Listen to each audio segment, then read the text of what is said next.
Gusto mo ba na ikaw ay mamimiss ng taong mahal mo? Malayo o malapit man kayong dalawa sa isa't isa, yung ikaw ay hinding-hindi mawala-wala sa isipan niya, kahit anong busy niya at kahit ano pa ang gawin niya, ay ikaw lamang ang magiging laman ng isip niya. At kahit sa pagtulog niya, ikaw lamang ang iisipin niya. Kaya kung gusto mo, ay gawin itong ritual na ibabahagi ko sa inyo ngayon. Ito'y napakasimple at paniguradong ito'y napaka-epektibo at makakatulong ito sa inyong dalawa ng partner mo, lalong-lalo na kung kayong dalawa ay nagkamalabuan na sa isa't isa. At gawin ito na buo ang tiwala mo at paniguradong siya ay mababaliw sa sobrang pagkamis niya sa iyo at ikaw ay hinding-hindi mawala-wala sa isipan niya. Ang gagawin mo lamang ay maghanda ka ng papel, panulat kahit anong kulay at isang buo ng dahon ng laurel. Ang gagawin mo lamang, isulat sa papel ang pangalan at apelyido niya ng 7 beses. Dapat alam mo ang tunay na pangalan ng target.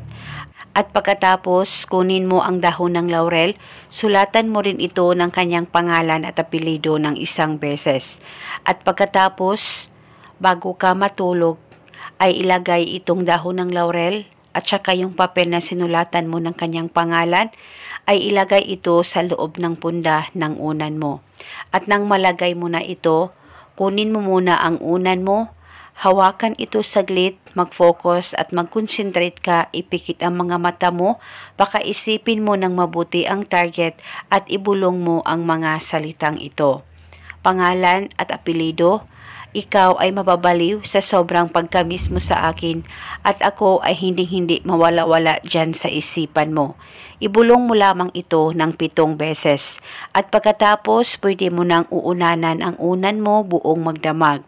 At kung sakaling ikaw ay nasa bahay at kung gusto mong matulog sa araw, ay pwede mong uunanan itong ritual.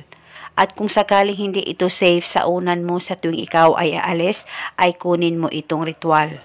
At ibalik lamang ito sa tuwing ikaw ay matutulog at uunanan mo ito hanggang kailan mo gusto. At kung sakaling gusto mo nang ihinto ang ritual, ay sunugin mo lamang ang papel at ang dahon ng laurel. At eto muna sa ngayon, kung kayo ay may katanungan, mag-comment lang po kayo sa baba. Maraming salamat po sa panunood. May God bless us all.